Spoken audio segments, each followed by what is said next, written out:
Hey, good morning, good afternoon, good afternoon. How about March Madness basketball? Today our topic gonna be a little bit about March Madness and about high school girls basketball. I just want to share a little bit. I just want to have a talk about girls basketball. How if it's girls basketball in Memphis behind from the other parts of the states. But I'm gonna bring a guest on today. My other guest had prior orders early today, so they couldn't come on. But I have another guest come on, high school basketball coach in Memphis, Tennessee. He'll change the program where he was at. So I'm gonna bring him on for a minute, but we're gonna talk about girls basketball and how if Memphis basketball behind other states. So I'm gonna get him on. I had the head basketball coach at Trevor High School, Mr. Greg Williams. What's going on today, Greg? Alex, how's it doing, man? I'm glad to be here. I'm doing fine. Blessing to be alive every day. Yeah, man. What I want to talk about today, man, is high school girls basketball. I know you're a high school girl coach. I'm gonna tell you about Greg, man. Greg took over girls basketball program at Trevor. They wasn't very good, but he's got over. He been working hard. He done changed the program tremendous over there. He made some sub state last year, and year before that he made it to the regionals. He won a city championship last year, and he doing great things. He going doing great things over Trevor. But today's topic, Greg, I want you to just be realistic about. Do you think girls basketball in Memphis is far behind in other parts of the states? Do you think so? Yes or no? I mean, you know, I, I don't want to say yes. I'm kind of 50-50. And I guess the reason why I say that is because I've seen so many different areas of kids play basketball in high school. And the I think the main problem, like we have girls that go D1 from Memphis that do well. It's like almost every year. When you look around the state, you see the same thing. But as far as just like in our city, Mm-hmm. I think the problem is we have so many schools in our areas that it kind of hurts as far as the team concept of the product that you're putting on the floor. Okay.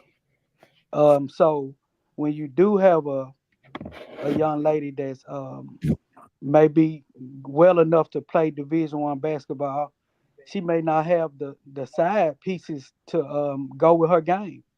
Mm-hmm. So when you're looking at it as a whole, it looks like a bad team. But you're always going to see a few standout players. But then again, when you put those standout players together, you see a difference in the basketball that represents the city. Okay. So I have a question for you. So why you think the last couple of years we haven't had a Miss Basketball finalist or Miss Basketball uh winner in the last couple of years? Because I think those girls are being overshadowed by the girls that's in East Tennessee. I think they get more notoriety. And I don't think we as coaches do a great job in promoting our girls from the city of Memphis. Like, I think, for me, this is my third year coaching girls basketball. Um, I knew what I was getting into. So I was ready to go in there and tackle this situation head on. But for me, it's difficult. I'm in 2A. I think if I was at a 4A school, some of the things that I'm trying to do would be a lot easier as far as promotion and marketing. But for what I have and the talented kids that come through my program and that have came through my program, I'm right in the thick of it. So it's like you just got to work a little harder to promote these kids and get them out there. I mean, everybody understands that. I think the last state championship team was Central. high school. Now, of course, I know Hutchinson won the state, but I'm talking about not to discredit anything they're doing. Hutchinson's a great program. I played them last year. They beat the brakes off me when I had a really good team. But as far as Central High School being, I think our last 3A state championship team as far as girls, and that was maybe in I want to say 208, maybe 209, somewhere like that. Like that's a long time for us to have a state champion in this city coming from girls basketball. But another thing I noticed too, though, a lot of girls not staying in the city no more. They going to the what's that? What you gonna say? The Bartletts, the Colleyville, the Houston now. So why you think this? Because if you look at that, them it be girls on them teams that play the other schools that go after and municipality. So why you think that? Well, You I think think the girl. I think what definitely happened was the pandemic. okay. I mean, the pandemic. We saw kids scrambling, leaving the city of Memphis because we couldn't play. And those schools that's on the outskirts in the suburban areas were able to actually play. So since they were able to play, a lot of our kids left. And so if you left the city and maybe you were a ninth or tenth grader when you went to a Bartlett or a Colleyville, it was simply no reason to transfer back to your home school. Uh, and so I think we lost out on a lot of talent in the city, and those schools on the outskirts had something to gain from it. Okay, so you think we'll see you think the Memphis Shelby County School will see a future state champion in girls basketball or you think so? I mean, it's going to be tough. Uh, I mean, I think Whitehaven had the best group of talented kids a few years ago, and again the pandemic hurt them, um, and they haven't rebounded from it. So I think it's going to take getting some younger kids, building them up. I think as far as coaches and everything we're doing as far as grassroots, like we got to hit it hard on the pavement with developing our girls that's playing basketball that's coming up. And I think I'm starting to see that um, right now. Like I think we have this is a time where we have more and more girls introduced and interested in playing the sport all across the board. I mean, normally you would see a few AAU team. Now you have about 20 girls AAU team. So that's a good thing. Like that is not a bad thing. It's giving those young ladies something to do in the summer and time to develop their game when they actually could be sitting at home doing nothing. Okay, you think you think a lot of these you think a lot of AU coaches. I'm gonna put it like this. Do you think AU is hurting the girls or helping the girls? No, man, I believe AAU is helping. Like if you're a young lady, you can get out there and play in any game. Whether I mean, the skill competition is not superstardom, but if you can get out there and have a run, like that's gonna help you. And I mean, I don't think these guys are out there. They may not be known. They may not be winning programs like a Rodney Newsom's Memphis War Eagles. A name that's been a stable in the community for a long time, or like with Maurice, Eric Daniels, and all those guys. They run good programs. So I think if you're gonna have some kids playing AAU ball anywhere, coaches are not out there to lose, man. They're not out there to just money grab like people are saying, and that's the things we're starting to hear now. Those guys are out there working. Kids are getting better. If they're gonna practice, they're gonna get better. If they're gonna play, they're gonna get better.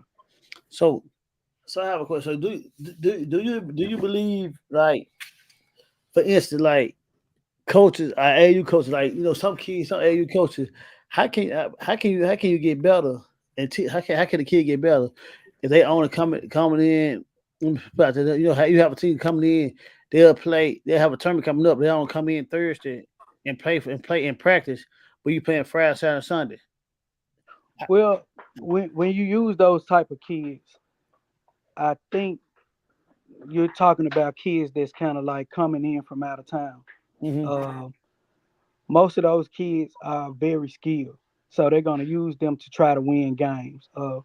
Maybe the chemistry is not going to be there when they're practicing because they haven't been practicing with the rest of the team. But at the same time, those kids are out somewhere working. Like they're just not flying a kid in or getting a kid to travel across the country to play with another team for a weekend, and they haven't been practicing with them if they haven't been putting in the work. I think it hurts the overall team chemistry, but as far as the kids getting better, man, the kids just have to go out there and work every day.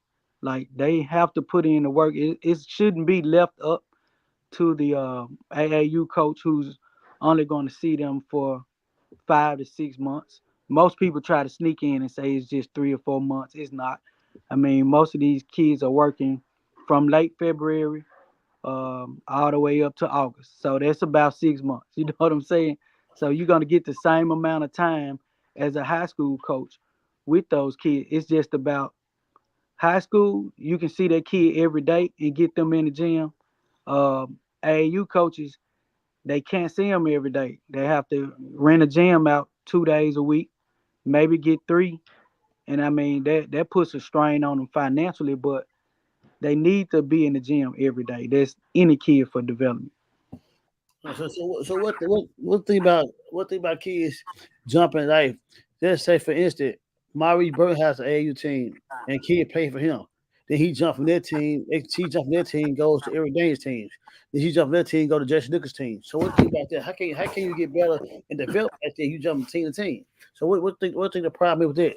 Is it the I don't parents or is the kids? I don't think you can get better jumping from team to team. I think you need to find the situation.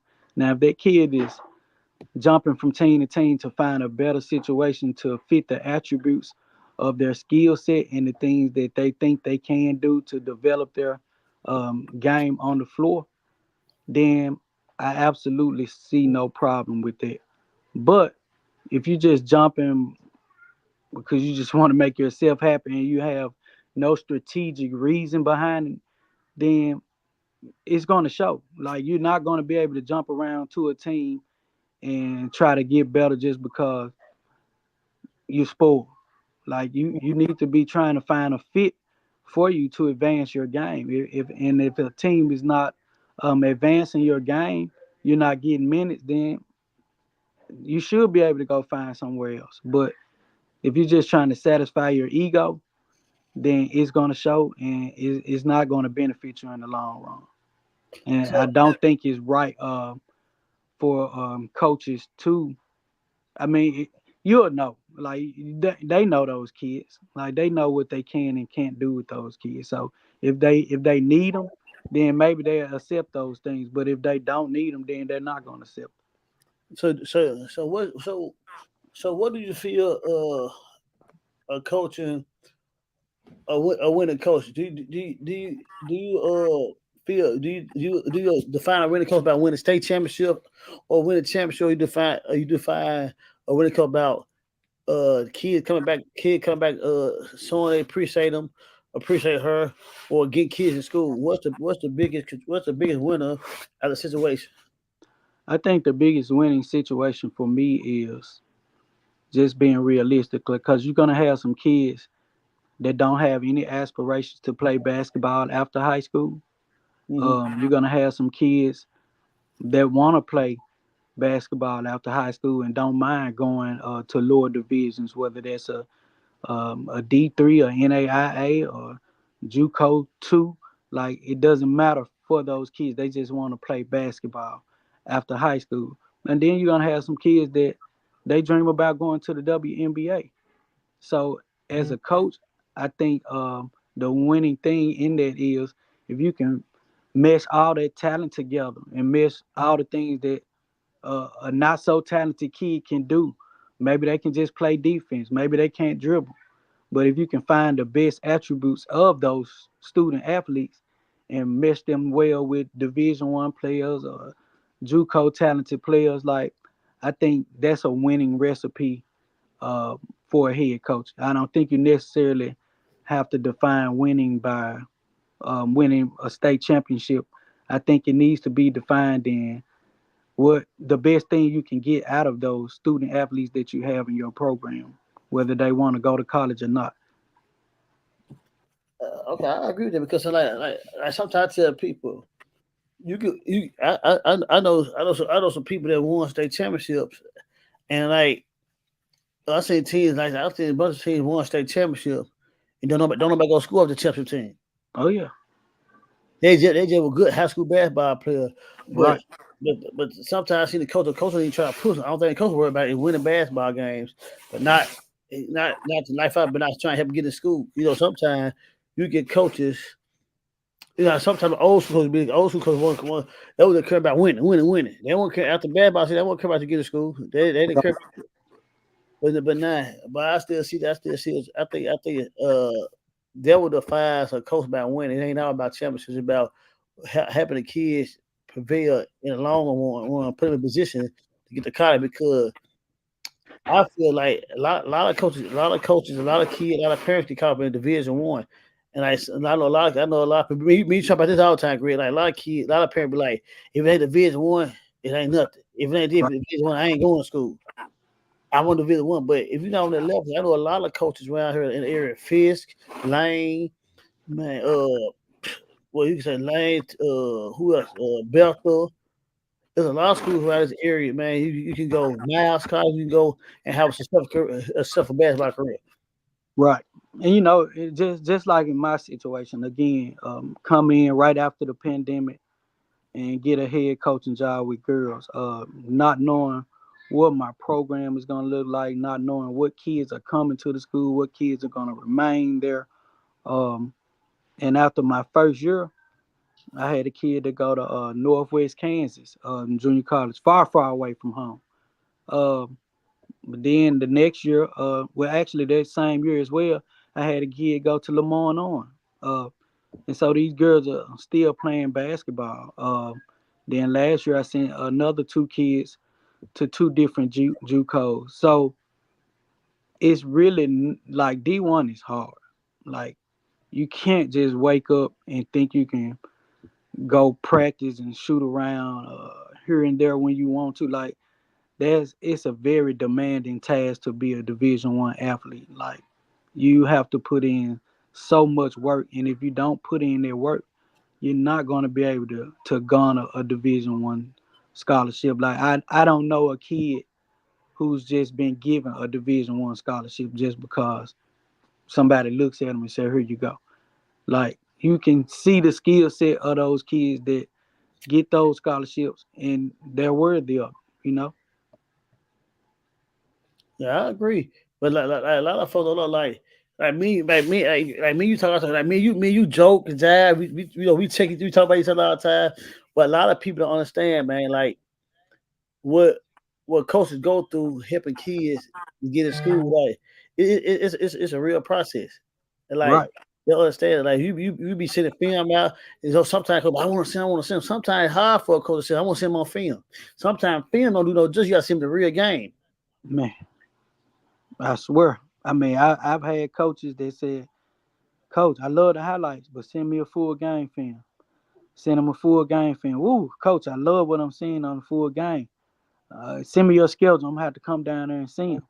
Like if you gotta understand, they're in the bidding war for kids. It ain't just the kids in your program, and you trying to really work hard to get them to take your kid, but they're also recruiting 10 more other kids for that same position.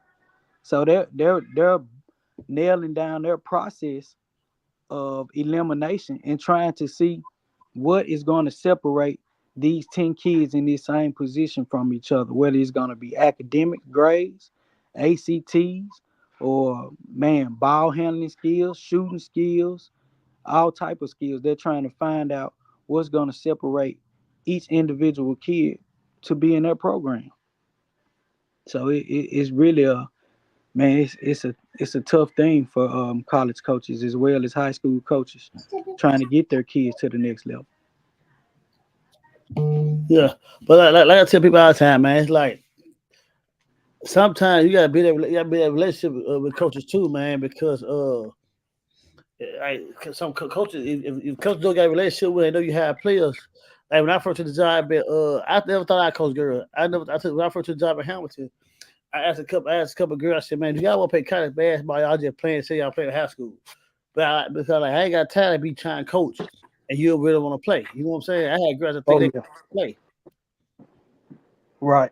and I told the girl, I said, "Well, if you dedicated, I'm gonna try my best to help you get to school." I ended up going to coach at Land College. I ended up taking the girl with me, and she right now teaching. She's teaching I think chemistry, and also she gonna be working in the lab next year. You know what I'm saying? And so Right. they don't understand, man. Like it's hard. It really is. I swear. And again, in my situation, this will next year will be my first year having girls that I started with. So that means these girls that's going to be seniors with me this year. Well, next year will be freshmen that I had in my program when I first got the job at Tris.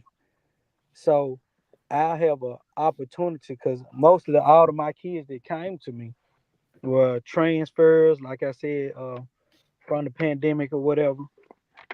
And this is actually going to be my first, and it's not that many. Like it's really not that many. I had a young team this year, so this is going to be my first time having kids that's been in my program for 4 years. So I'm excited about that to see how their recruiting process is going to go. You know what I'm saying? Uh huh. This is a time where, I mean, because it's a struggle for me when I've gotten kids. Like my first kid that went to Lemoyne on, she came to me from Mississippi in my first year, so I knew nothing about her game. But like I told her, you go out there and do your best. I'm gonna work my hardest to get you a scholarship. And so she's at Lemoyne on in her third year. She'll be a senior next year.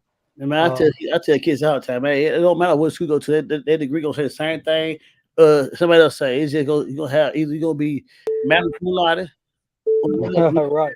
like I remember I told you when I came back. Like we joke all the time. Like I told you, I'm gonna step away from basketball. Man, you put on Facebook. Oh, he taking another job. He taking another job. But we always joke. But like you told me, and I told you I was gonna hear. He told me, boy, you crazy. You got to be retarded.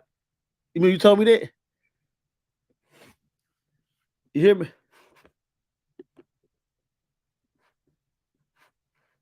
I can hear.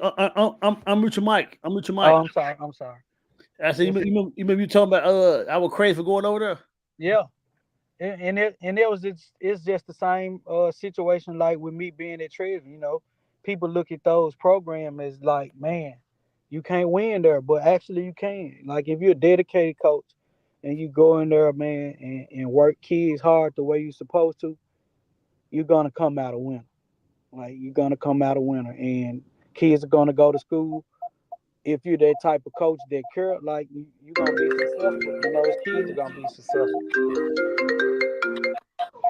So with that situation, man, like you went over there and you did a great job, turning around that program and getting it back to where it used to be. And that's the thing, man. Like that's why I like to people like to discredit a lot of the programs in the hood, just call it like we see it.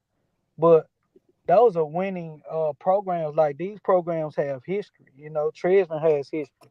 Hillcrest has history. Like so, these schools were here before us, and they were winning before us. You know what I'm saying? So the talent is always around the schools. You just got to go in there, man, and hit it hard and get them to work hard together and make it happen. And you did a great job of it. Yeah, but man, a lot of folks don't understand it.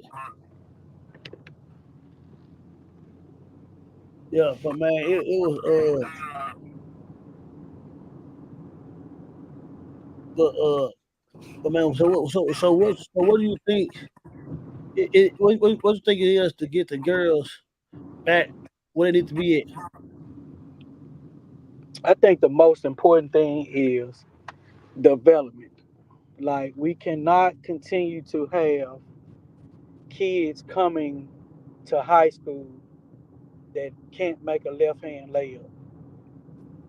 We can't have kids coming to high school that don't know how to shoot, that don't know how to dribble, that don't know how to play man to man defense.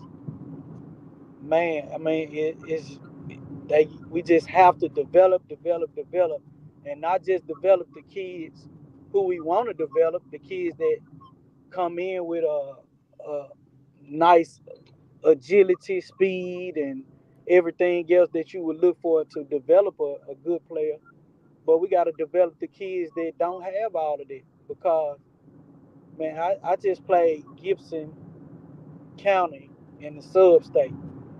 Mm-hmm. I know I had the better athletes, but again, this was a team that didn't have the better athletes, but they had the kids that was better developed. And I'm playing six freshmen. Now, when you see these freshmen, by the time they get into 12th grade, they'll be fully developed because I'm a workaholic and I'm gonna work them. But they're ninth graders who they barely played did the things that my ninth graders could naturally do. You know what I'm saying? Because they developed them into that. And so that gave me a measuring stick, man. Like it gave me a measuring stick to know what to expect the next time I go down the road as far as developing kids because I had I have a lot of I had a lot of 11th graders. So at the same time, some of my half of my ninth graders were better than my 11th graders. You know what I'm saying? So it was kind of like, man, I gotta get all of these kids on a whole nother level because at the same time, you're just looking at kids that can't do what your kids can do, but the development of those kids are very sharp, very sharp. So that's the main important thing that we have to do in our Memphis City area. We have to develop our kids, not develop them just for like man, you can coach kids and you can just say I want this kid to be a shooter. Yeah, but you got these kids shooting, and they still don't know how to put the ball on the floor. They still don't know how to play defense and slide their feet. So you can't just develop a kid in one area. Like you got to develop them all around, and that's where we're hurting it in the city. Yeah, uh, I'm gonna say, but now a lot of people don't understand. A lot of these girls in Memphis that play basketball came from Richard Dawson. You said they had what? They came from Richard Dawson.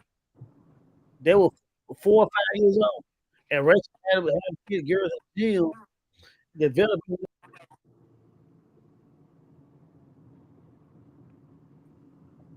You know what I'm saying? Nobody knew that. Rachel had the kids at gym for 4 or 5 years old. You get Right. Cody up for flowers, but they don't understand it. But everybody, once they get older, everybody else get them. But everybody else get them. They think, oh man, I remember Rachel was 4 or 5 years old. Well, you know what's crazy about that?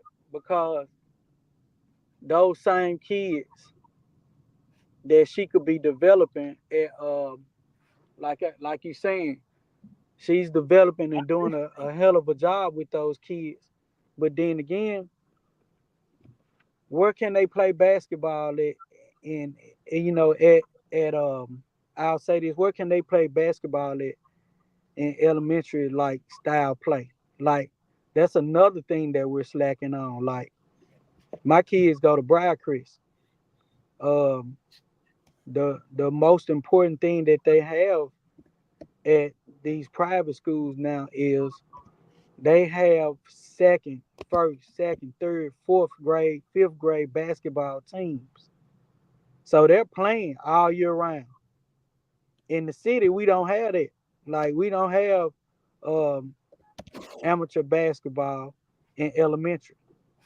Like that's what we have to develop. Like we have to develop a league instead of them getting to middle school. We got to develop a league for them to play while they're in elementary. You know what I'm saying? Like we can't just wait and let them play fall and spring summer league. Like they need to be playing at school. That way, some of your kids that's in elementary, like if they're introduced to basketball at an early age like that, then they're gonna try out for the team and then they're gonna play and they're gonna want to get better. Now you're gonna look at it as a whole. We're gonna have a whole lot of kids trying to play the game the right way because they're starting young Yeah, but instead of only a handful. like somebody asked me, hey, come on, let me get your daughter here at 4 years old. Nah, let me teach her first because I want to learn the right way how to play first. You know, some of these people that get team just they get team, they ain't teaching nothing. Right.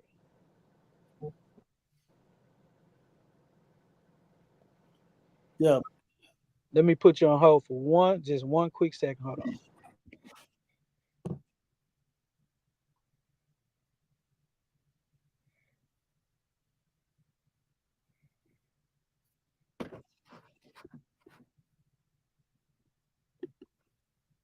Okay, I'm back. So yeah, man, that's very well needed. Like we need to do that ASAP. We yeah, need to get that started ASAP. I don't know how we do it, but whatever way we can do it, we got to do it, and we got to curl more because that's what's happening in these smaller towns, and these kids are just getting so much development at an early age. They're playing the same system for 15 years. And it's like a well-oiled machine. You know what I'm saying? hmm And they're not jumping around from school to school. Like once they get it, like they're staying in that same area, and the chemistry is immaculate. So, but some of the things I'm doing in my area to do better in Fraser, man, I'm excited. Hopefully I'm still the head coach when we get our brand new $180 million building. I'm man, projected to be the new coach. school not coming, man. The school not Man, coming, man. man.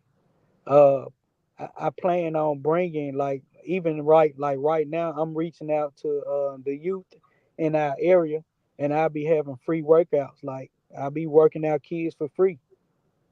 So and I'm just putting my time in, man.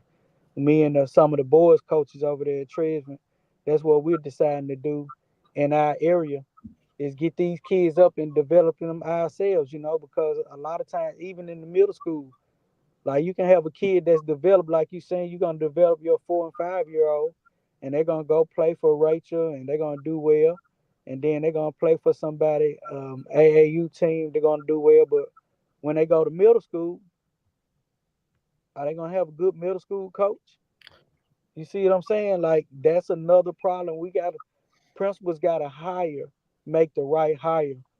We can't just hire a science teacher that don't know basketball just because don't nobody want to come to their school and be a coach. Like, man, we got to get out there. We got to have better support than that all around our city school system for And real. see, that's why I said I wrote my daughter because when she get older and she'll twin, man, this is my daddy the right way. Even though I have a bad coach, I'm gonna be respectful. I'm gonna play the game like he like he coached. I'm gonna still play the right way because my my dad taught me how to play. Right. You have to right.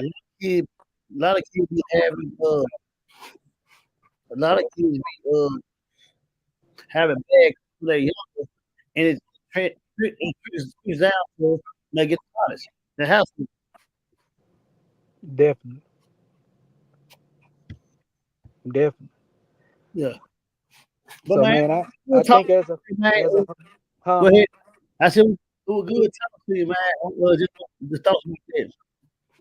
Man, I appreciate you for having me on, man. Man, I feel so ESPNish right now, man. Hey, you're doing a great thing, man. I want to tell you, keep it up, man. I think our community needs to hear it. And I'm happy you were able to find something to do outside of your retirement, man, to keep you going. I know how much you love sports. I know how much you love city, man. So, man, I want to tell you, man, hats off, man, to a great career.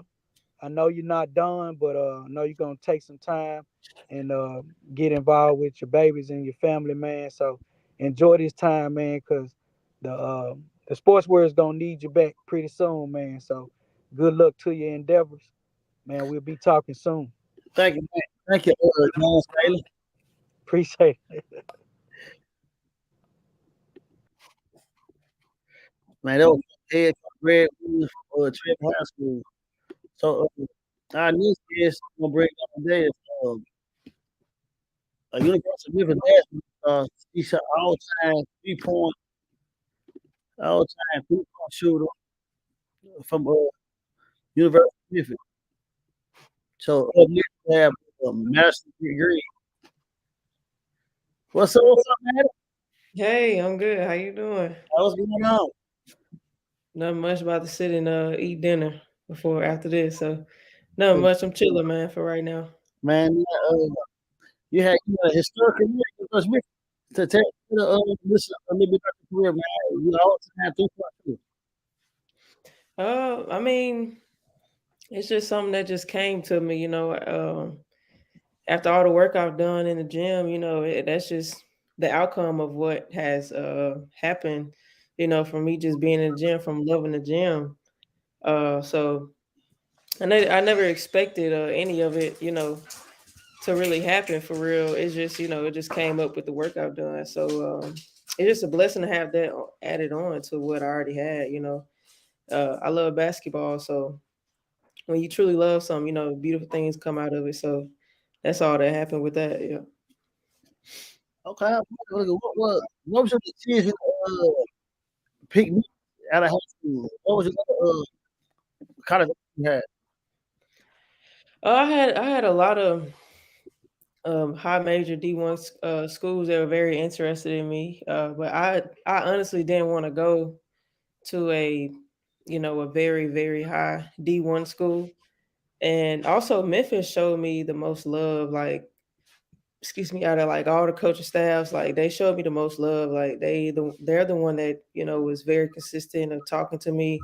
They were looking at me since I was in ninth grade, when I first got on the circuit in AAU with Tennessee Flight. They started looking at me then, and they've been like one of the top 5 schools that has been looking at me for the past 5 years, when I was in high school. So they just showed me the most love, and I go where I'm loved so I can be able to reciprocate it. So, yeah, they just showed me the most love out of every school. And I also did not want to go to a really, really high major D1. I want to stay, you know, um, high mid major, so I can have a great probability and opportunity to play as much as I could. You said something. I take this out to you. I told you to become doing big time. You want go somewhere. If you get off and show your game. Say that one more time, the last part. I said I told kid go somewhere you can go show your game and get off. And so you got to work out, man. If I'm good at the level, but go you can go with fish. Yeah, yeah, I definitely had to decide on what was fitting me the most. I had to realize what I cared about the most. If I wanted to, win the national championship, or did I want to play more? That was the biggest question I had to ask myself and be real with myself, through the years of recruitment for college. So you just got to ask yourself questions and know what you really want so you can find the perfect spot for you. But you do have to have those conversations. So, it's just a matter of being real with yourself. And then after that, you'll figure out and narrow down the perfect spot for you because you know exactly what you want. I'm saying, so well, when you when you had came up here, you coach me, coach. You stayed faithful to the program. You could have left again transfer. So what made you stay? Um, I I don't know. I don't think I was ready to leave quite yet. Because I knew I was leaving when I got done playing, but I just knew that honestly, me staying was a more personal thing. Like I knew that if I stayed my last year, I could grow my personal brand a little bit more. I could just grow as a person too. Like if I stayed in Memphis, like I would just like grow in so many areas.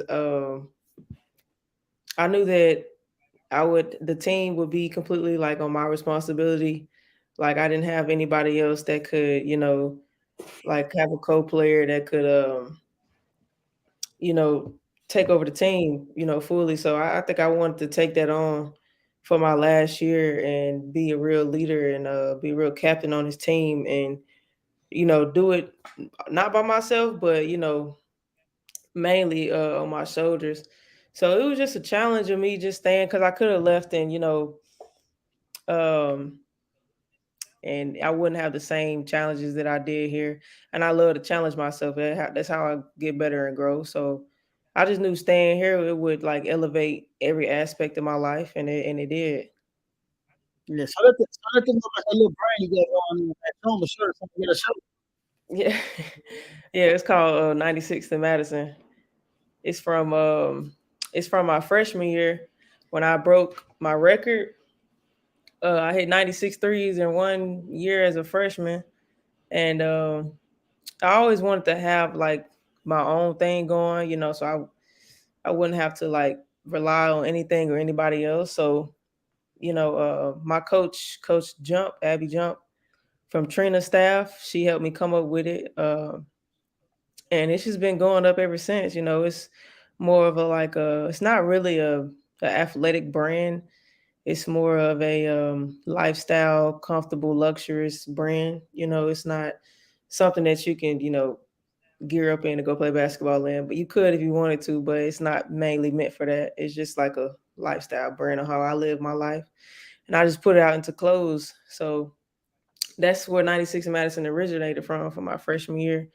But yeah, it's just a clothing brand that would be expanded to different levels and areas of companies that I do want to open. But 96 and Madison is the base of everything. And yeah, I'm just going to continue to grow it. Okay, so I'm gonna ask you a question about high school basketball. Do you think high school basketball is ever catch up? I mean, yeah, it's behind from Tennessee, From a who? from the other part of Tennessee, like Knoxville, Shelbyville area. You think the high school basketball is behind? Honestly, I don't really keep up with high school since I left. So, but I did watch a little bit when I went to a couple of Ashley Shields games last year, I believe. And those games were pretty good, especially like the district games. I went to a couple of the end of the season games. It was pretty good, but other than that, I honestly do not keep up with high school anymore. Yeah, I just really don't. Okay, okay. So you said you broke the record with 283, right? So what was your final 3-point record at the end? Uh, 350. No, it had to be like 360 something. Okay, 360, almost 370 something, somewhere around there. okay.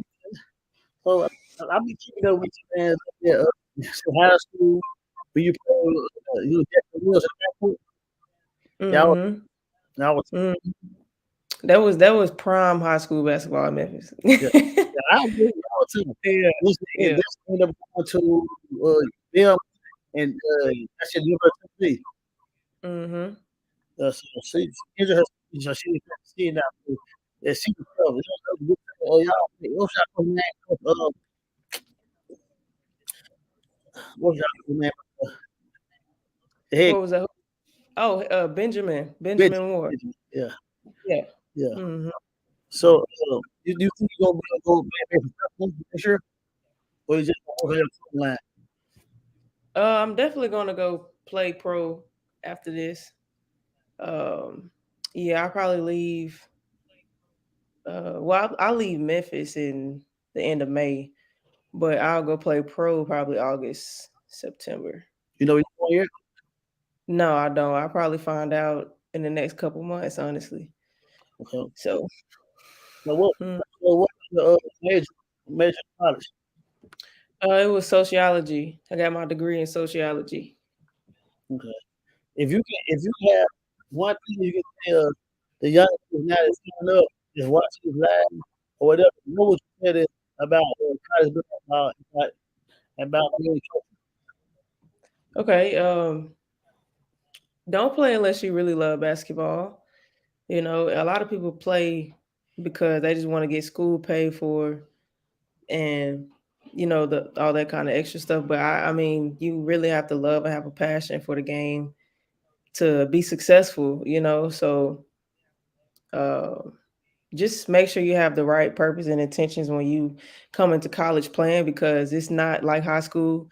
It's not like AAU. It's not like any of that. It's a job now. So you have to be ready to, work, put all your hours in, so you got to just do what you love, even if it's not basketball. Like, you just got to do what you love and go to like 100% at whatever that is, because if it's not basketball, you won't have fun in college and you most likely won't be as successful as you would like to be if you don't really love it. And just take accountability for everything that you do on and off the court. You might have some people that's in your ear and your head telling you one thing and making seeming like they're making you do things, but everything is on you. You're your own person. Once you get to college, you become your own person. So, just take accountability for all your actions. And that's just how you're going to learn to grow and learn what you truly love. And if it's basketball, keep playing. And if it's not, then figure out what you do love so you can go do that and be happy. But yeah, just college is different. So don't expect to be the same. Don't expect to do the same things. Don't expect to be the same person. We will change, but as long as you love basketball, you'll be fine and you'll have fun.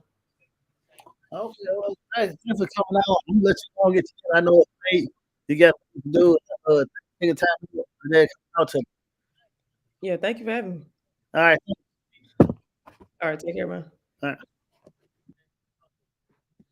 Well, that's the end of the show. Tomorrow, come back and we'll discuss topic tomorrow. And a special guest. The guest tomorrow, you really gonna know this guest. He gonna say everything about baseball. Funny, real. He gonna shoot straight from the hip. So tune in tomorrow. Please try to 8 o'clock. I will come tonight. Who the guest will be? Thank you so much for the coach sports talk. 9 Heat. I'm out.